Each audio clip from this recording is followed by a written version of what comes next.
Welcome to the Three Rivers podcast for Monday, September 16th. I am your host, Ed Troop. Glad you could join us here on our Oneberg Facebook channel, Oneberg YouTube, or maybe you're listening to us on Spotify.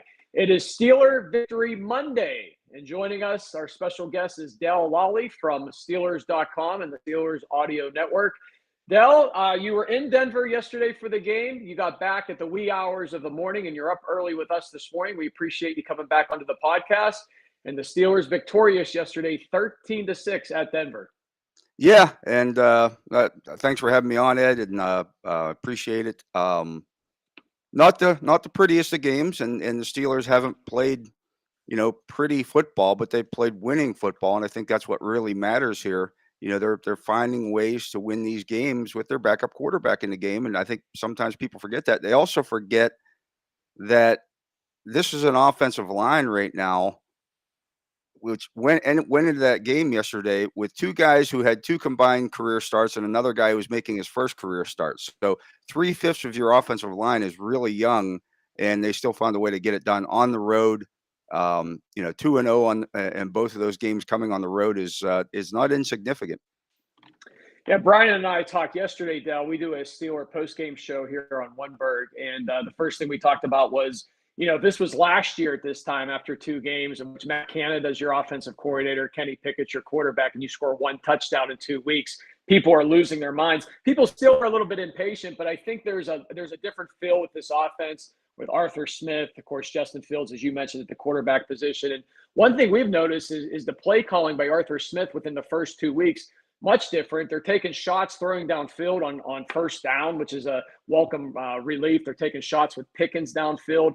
And ultimately, as we knew coming into the season, they're running the football quite often, getting towards that 40 mark 2 weeks in a row.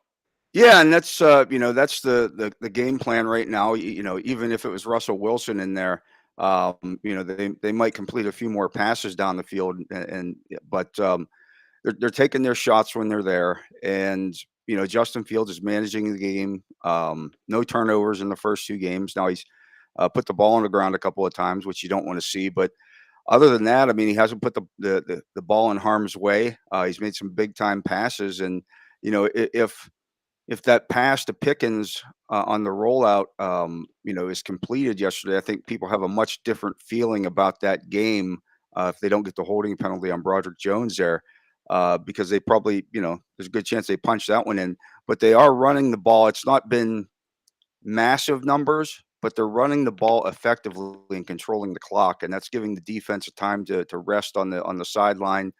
35 minutes of time of possession in the first game, over 32 minutes yesterday, and it's just it's playing to their strengths right now, which is playing to that defense and allowing that defense to go out there and close out games. Yeah, when you look at them the last 2 weeks, as you mentioned, Dell, they've won the time of possession in both games. They've won total first downs, and they've won total yards. And I'm one to think in the game of football, those are three important categories, and the turnovers, of course, too.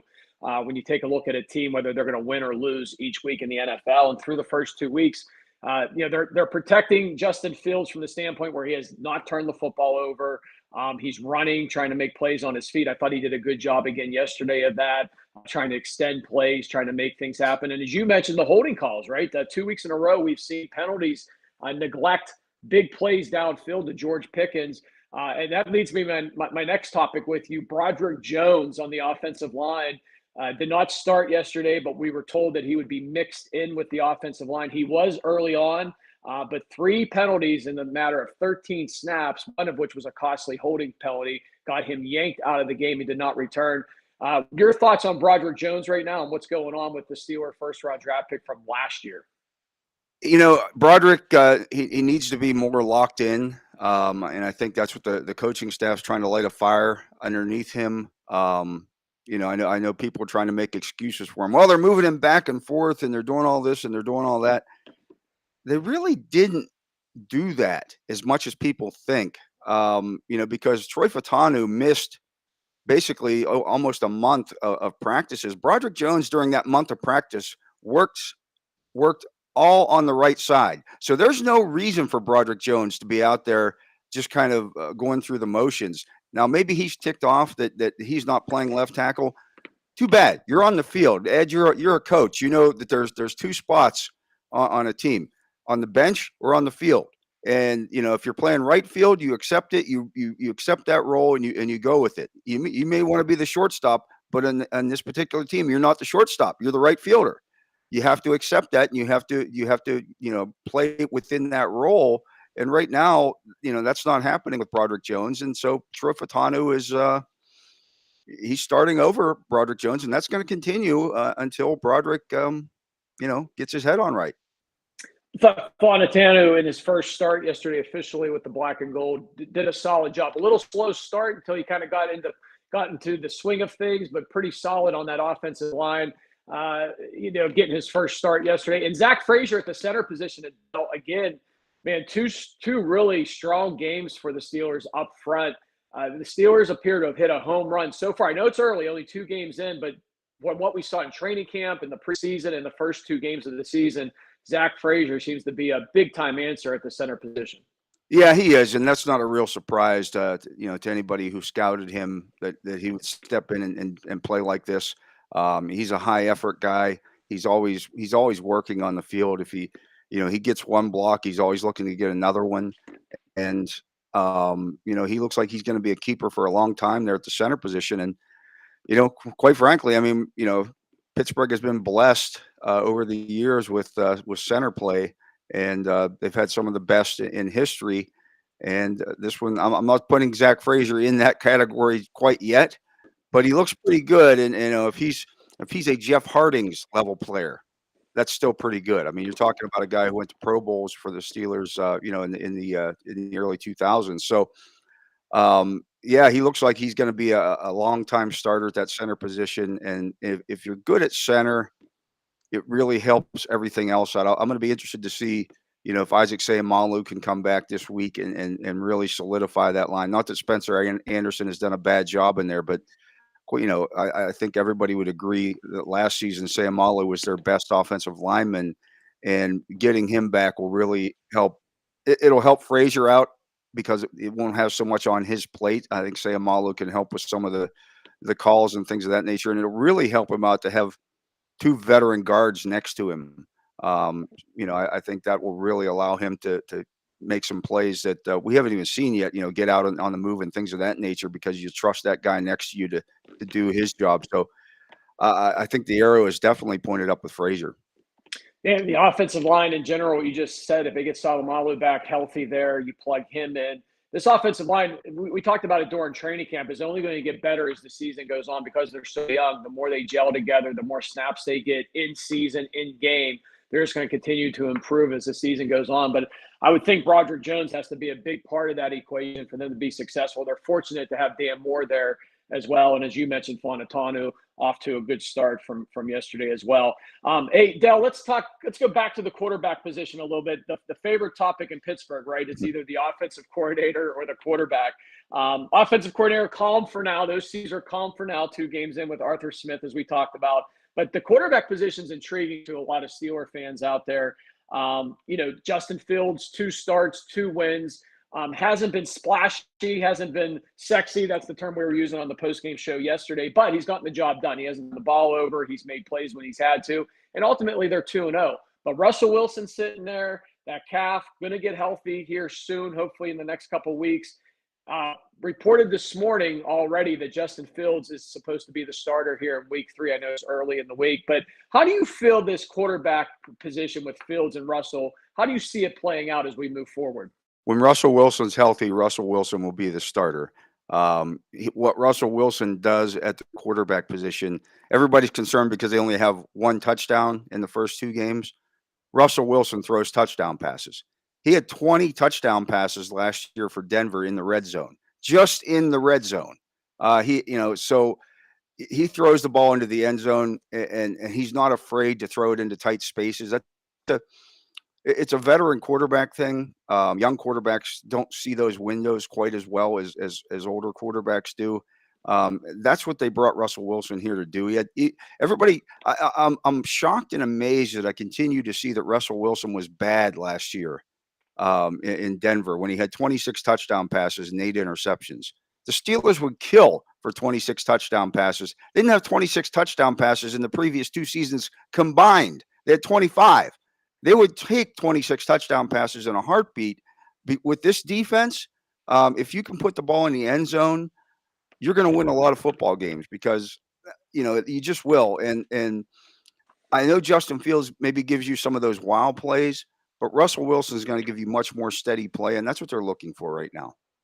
Yeah, we talked about it yesterday as well with Russ Wilson. I just think I agree. I think he gives you a different dynamic of the offense because he's going to throw the football more downfield.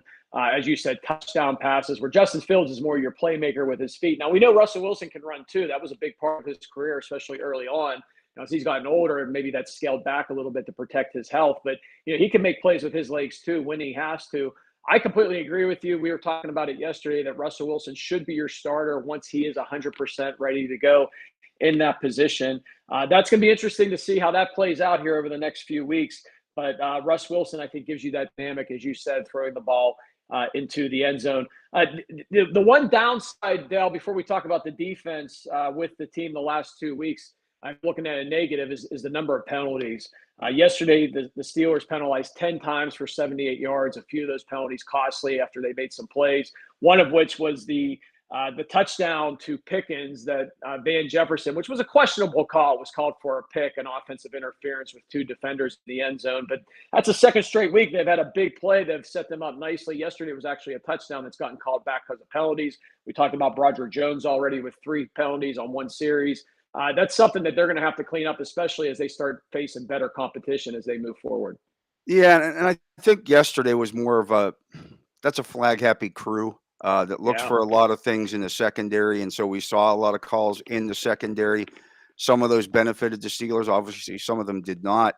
But you have to know going into a game like that. I mean, the analytics tell you. I look this up every week. There are websites out there that tell you which crews call what penalties and things of that nature. I know the Steelers, track that kind of stuff as well. So you have to know who's calling the game and what they like to call. And in that situation, I know it's early in the season and some of these crews have some new guys on them. But you have to know who's out there and you have to play cleaner. They just have to play cleaner. They will play cleaner. This has not been a long-term issue. I know every time that the Steelers have a game like the one yesterday, immediately, well, this is such an undisciplined team. Tomlin's teams are so undisciplined, and that couldn't be farther from the truth. I think last year they were, top 10 fewest penalties called against them. They've traditionally been one of the least penalized teams in the league. You just ran into a situation yesterday where you had a flag-happy crew, and Denver had 9 penalties called on them as well. So it wasn't just the Steelers with a bunch of penalties, and Denver, played completely clean. That was not the case. Both sides were highly penalized, and so when that happens, I think you do have to look at the officiating crew. Hey, Dale, you know as well as I do, you've been covering the Steelers forever. Steeler Nation is never happy. We're 2-0, and they can find everything to complain about. Wonder if you're in Baltimore or Cincinnati this morning and you're looking at 0-2. That's the alternative right now for the Pittsburgh Steelers and Steeler Nation. But never happy. Always something that, hey, we've only had 1 touchdown in 2 weeks. There was a team, as we know, in the year 2000, the Baltimore Ravens, that won a Super Bowl with an offense that didn't score much, but they had a great defense. And our Steeler defense right now playing at a very high level through the first 2 games of the season. It really is. They're stopping the run pretty consistently. I know that some of the quarterback runs have inflated the numbers a little bit. Not last week. I mean, that was a Bijan Robinson situation, and he's one of the best running backs in the league. But this past week, they really slammed the door on Denver's running game and put everything on Bo Nix's plate. And he just wasn't capable of beating them. And I think they knew that. And that's why they played that game so close to the vest. Mike Tomlin trusts this defense. It's good at all 3 levels. Deshaun Elliott was kind of the unmentioned guy in this offseason in terms of the additions. He's been outstanding in the first 2 games. Dante Jackson, people questioned that trade for Dante Jackson. He's been a solidifying, a solidifier at the cornerback position. Patrick Queen has been solid as well. They've got players at all 3 levels, and then you can, of course, you got TJ Watt and Alex Highsmith steaming off the edge, and Cam Hayward looks like he's back to being Cam Hayward as well. So this defense, it's scary good. 16, or I'm sorry, 13 points no, it is 16 points in the first two games, and quite frankly, they could have had a shutout yesterday. I really questioned Sean Payton kicking a field goal with about 10 minutes left in the game to make a two-score game a two-score game. That was just putting points on the board to avoid the shutout because, well, Sean Payton, he's an offensive genius, and he can't let that happen. Well, on the TV side, you must have missed it, Dal. I know you were at the game covering it for Steelers Audio Network and Steelers.com, but the stat came up that the Denver Broncos had never been shut out at home, ever. 516 games all time, 517 now. They'd never been shut out. And at the 10:42 mark in the fourth quarter, as you said, Sean Payton ended that, or continued that streak, rather. They would have ended if the black and gold would have held on. It was 13-3 when they kicked that field goal. But yeah, I agree. It's a two-score game, and you keep it a two-score game. You talked about the defense. You kind of checked all the boxes where I was going next. The secondary's been very strong through these first two games, and we know they were facing a Kirk Cousins that was coming off an injury, new offensive system. Bo Nix is a rookie. But bottom line is this secondary has continued to play a high level of football. One thing that I was intrigued by yesterday is how they kept lining up Deshaun Elliott at a linebacker position to help stop the run. They were bringing him up from the safety spot, putting him in with the linebackers, and he was making plays. He was coming untouched into the backfield. This scheme right now, especially with this secondary, and you mentioned the others too, Dante Jackson, of course, Joey Porter Jr. and Mika Fitzpatrick continue to play at a high level. They have really been a solid unit through the first 2 weeks. They really have been, and Porter has done a great job the first 2 weeks of locking down the other team's top receiver. Cortland Sutton had one catch yesterday for 24 yards. That's going to happen. You're going to give something up. The week before that, Drake London had 2 catches for like 15 yards. Porter goes kind of still flying under the radar in terms of when you hear about shutdown cornerbacks, but he is that.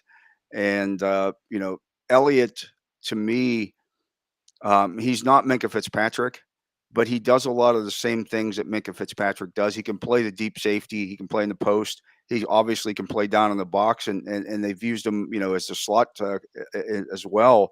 And that allows them to free Minka Fitzpatrick up to do a lot of other stuff out there. And oftentimes you don't understand exactly what role Minka Fitzpatrick is playing in a defense because teams don't throw at him. He's the one guy thus far that doesn't have an interception in that secondary because, again, it's kind of like Porter. Porter got one target. Cortland Sutton got the one target yesterday with Joey Porter on him because you just don't throw that way because he's doing his job. And Minka Fitzpatrick has been outstanding, and Deshaun Elliott allows him to do that and just take away the deep middle, the deep post. Teams don't even try to go down the field all that much, and if they do, it has to be a trick play like the Broncos ran yesterday to kind of make something happen there. So it really has been a good secondary. We're 2 games into this now. At some point, after 8 games, we're going to get Cam Sutton back for this and really solidify that thing. The arrow is definitely pointed up with this defense. I always say, Dal, there's 2 spots on a football field that if you never hear the player's name mentioned, that means that's a good thing and they're doing their job. And that's a corner, a defensive back, and also an offensive lineman, right? Because the only time you ever hear about either of those 2 is when they get beat or there's a penalty. But if you don't hear their names mentioned, that usually means they're doing their job and they're doing it well. And that was definitely been the case with Joey Porter Jr. in this secondary through the first 2 weeks of the season. Dale, while we're talking defense, you mentioned the front 7 a little bit ago. Cam Hayward, they gave him that extension before the start of the season to keep him here to retire as a Steeler. There were some concerns out there about his age. He's getting up there. But, man, 2 games in, Cam Hayward continues to be Cam Hayward up front. He has been continues to be a big playmaker on that defensive line. And then the linebackers, T.J. Watt, another sack yesterday late in the game. He starts getting pressure on Bo Nix to keep that defense doing the things that they can do. And Alex Highsmith, I thought yesterday, had a very solid game at that outside linebacker position.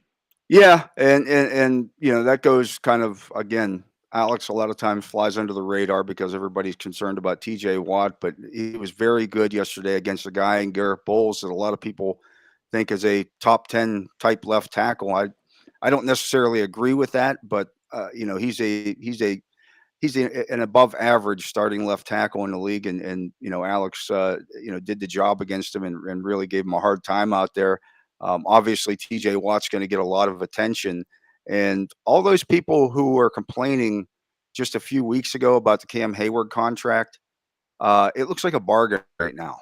It was not a big deal. He actually took a pay cut for the next 2 seasons after this.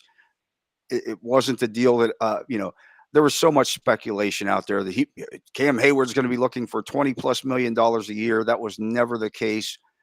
He just wanted to finish as a Steeler, and he deserves that.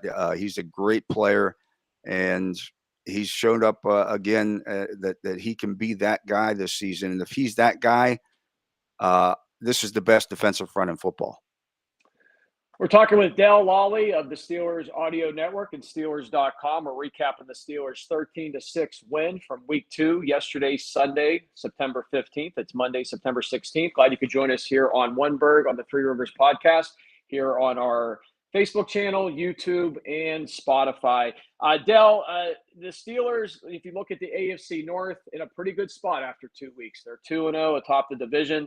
The Browns go to Jacksonville yesterday after a horrible Week 1 performance at home against Dallas. They actually upset the Jaguars on the road 18-13. So the Browns are actually 1-1 now in second place.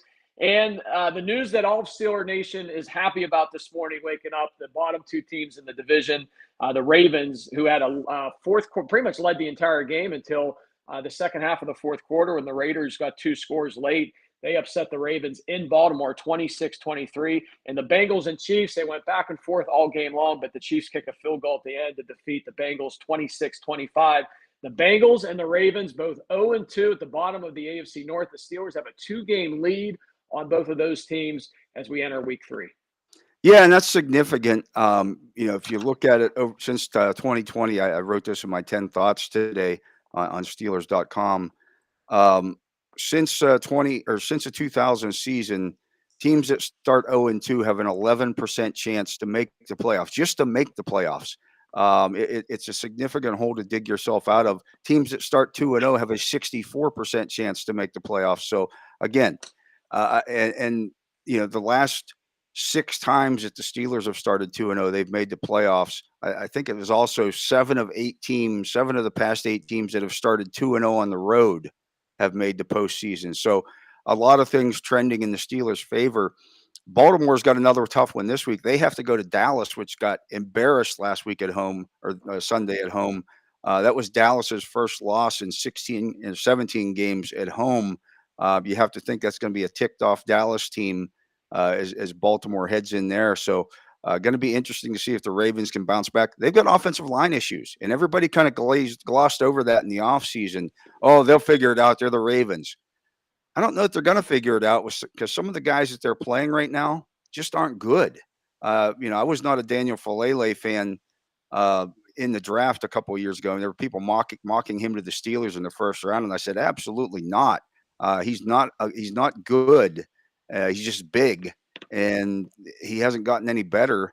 He's an issue, and their offensive line, if Lamar Jackson can't sit back there and throw the ball down the field, I don't know what they have. And defensively, they lost 3 of their assistant coaches on the defensive side of the ball, including their defensive coordinator and their probable defensive coordinator in waiting in Anthony Weaver. And people kind of glossed over that as well. Oh, it's the Ravens. They'll be fine. Well, they give up scores on the last 4 possessions to the Raiders yesterday. 20 points on 4 possessions that turned that big lead into a deficit. And, it's not the same Ravens team that we're used to seeing. Cincinnati, on the other hand, their schedule now gets a little easier for the next couple of weeks. I think they'll bounce back. We'll see about Cleveland. I'm not sold on Deshaun Watson being a good quarterback anymore at this point. I think yesterday's game said more about Jacksonville than it did about Cleveland. So we'll see. But the Steelers are in a good spot. If they can get this win against the Chargers this week at home in the home opener, 3-0 looks really good at this point, especially if Baltimore would happen to lose to Dallas down there. Dale, as we put a big bow on yesterday's 13-6 win and wrap up our coverage, our recap of that Steeler win yesterday at Denver, there are two other spots I wanted to get your opinion on. One which probably ended up being the play of the game, with 6:10 left in the third quarter. The Broncos were knocking on the door. Corey Trice, who of course had the season-ending injury last year in camp. The Steelers were really high on Trice, drafting him, bringing him in opposite side of Joey Porter Jr. He comes up with a huge interception in the end zone because Dante Jackson, as we were talking about earlier, got hurt on the previous play. So Trace comes in to replace him. He makes the interception, keeps the Broncos out of the end zone. And then our new punter, Waitman, 8 punts yesterday, 53-yard average punting the football, coming in for the injured Johnston, who's out for the season. The Steelers did not bring in Harvin. I know that upset a lot in Steeler Nation this past week. I'm being sarcastic, of course. They bring Waitman back from a few years ago, and I thought he had a solid game yesterday, punting the football. Yeah, he did, and you know the last punt that he got off was a huge one, because you're punting with less than 30 seconds left in the game. Denver's going to come after it in that situation, because they have to go for the block there, and they did, and he got it off, and it was a good one. You'd like to see a couple of those punts downed inside the 20, but I think he had 2 that were downed inside the 20, 3 that bounced into the end zone. The one they had a real chance on, to down inside the one, and it kind of bounced over Ben Skoranik's head, who's been outstanding on special teams, by the way. Ben Skoranik has been a great addition to this team. But Waitman was solid, did the job yesterday. And Trice, is just continued to get better. And oh, by the way, that was Cam Hayward forcing that pass with pressure right up the middle on Bo Nix on that play. But Trice read the play, read the quarterback's eyes, and was in the right position and caught the football. And it turned out to be a huge play, because it turned Denver away in that situation. If they score a touchdown there, they might still be playing, because I don't know if either team could score anymore. Yeah, it still could be 13-13 in the Mile High Stadium there out in Denver. Yeah, I thought Trice is, that was a big play yesterday, but I mean, I think he's going to be a big part of that defensive secondary. They're going to need him to be, because the depth, if there's one thing that worries a lot of Steeler fans out there, is the depth in that secondary. But as you mentioned, they get Cam Sutton back after week 8. That'll give them a big boost there. If they can stay healthy, they'll be signing Terrell Edmonds last week as well. That's another one. Was a big one, because now you have some quality veteran depth, at that safety position, and it's a guy who's played a lot of football with Minkah Fitzpatrick as well. So that's kind of an under the radar signing last week as well. Yeah, they got Edmonds, and I saw him on the sideline yesterday, coaching everybody up too. He brings some leadership to that locker room as well. The Steeler former number 1 pick, brought in this past season for the Steelers secondary. Del, just real quick before we wrap up with you, looking ahead to the upcoming week, the Steelers get their home opener in week 3 at home at Acrisure Stadium. They take on a Chargers team that is 2-0 so far this season. With Jim Harbaugh, the new head coach out there. They also like to run the football. I think yesterday they ran it 44 times or something crazy. Game could be over next week at 3:00, Ed. Both teams want to do the same thing. They want to run the football and play defense. The Steelers have allowed 16 points in their first 2 games. The only team that's been better has been the Chargers, who have allowed 13 points. So, yeah, whoever wins the time of possession in this one is going to go a long way towards winning this game. It's going to be an interesting one, because it's definitely 2 trains on the same track. They want to do the exact same thing, and we'll see which one prevails. Yeah, if the Steelers can get this one a 3-0 start, would be fantastic for them as they move forward, because we know the gauntlet. We know what's coming late in the season, those final 2 months of the year, a tough schedule there at the end. But I always caution people too, Del, when they look at this schedule before the season starts, we have no clue. Injuries can change everything. The momentum of a season can change everything. By the time you get towards the end of the season, the Chiefs could be the best team in football, or they could be a mediocre team in football on Christmas Day. You just don't know until you get later in the season. But if you can get some of these early season wins and put your team in a good position later on in the season, it could make that path to the playoffs a little bit easier. Yeah, it's all about putting the wins in the bank. I mean, you only get 17 of these things, so every win, every game counts. I know everybody looks at those ones in the late in the season as wow, those are really important games. But again, I can't stress strongly enough how starting 2-0 on the road is such a big deal. You play 9 games on the road this season. You've already won 2 of them. Now at this point, you've got eight home games and 7 road games remaining. If you go 6-2 at home, steal a couple more games on the road, that's 10 wins, and that's huge. So I think they've positioned themselves well after 2 weeks. And I like that, Dale, because last week before the game in Atlanta, I have them at 10-7. So I like that number. that was my prediction going in. And actually, Brian and I redid the schedule last night going forward, and I actually got them at 11-6 now after what we've seen the first 2 weeks. So we will have to wait and see. 10 or 11 somewhere in there. That definitely gets you into the playoffs and keeps you in the conversation to possibly win the AFC North as well. Dale, I appreciate it.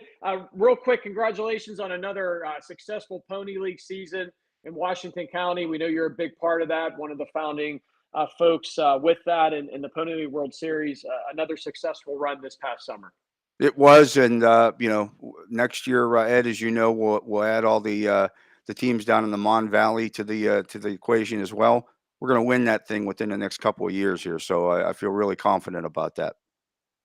And for those at home who probably don't care, I'll throw it out there. I have a small role in that. I coach my older son Ryan in Pony League baseball. I just got through my first season, so I have one more year left. Next year will be my last year with him, and in the youth baseball, I've been coaching him since he was 4, so that'll be an emotional year for me next year. And Dale, you umpired one of my games, and I didn't get thrown out. I was on good behavior, and you called a good game, and here we are, 2 months later, and you're back on the podcast. So it must have went well. Yeah, it wasn't bad.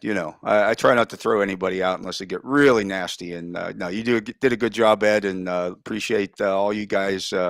All the managers in the league do a good job, and the kids are great, and I really enjoy it. That's why I do it. It's all about giving kids the opportunity to play more baseball, and what's wrong with that? 100%, my friend, 100%. Thanks, Dale, for joining us. You can catch Dale Lolley on the Steelers Audio Network each and every day, right? You got your podcast pretty much every day during the week, right? Absolutely, and we're now available on YouTube as well, so you get to see my smiling, ugly face on there as well. So can't get enough. That's just the way it goes. And Steelers.com as well. Make sure you check out Dale's excellent articles and coverage and columns and all that good stuff on the Black and Gold on Steelers.com or the Steelers Audio Network. Dale, thank you so much. Hope to get you back on a little bit later this season to talk some more Steeler football. Yep, sounds good, Ed. We'll see you.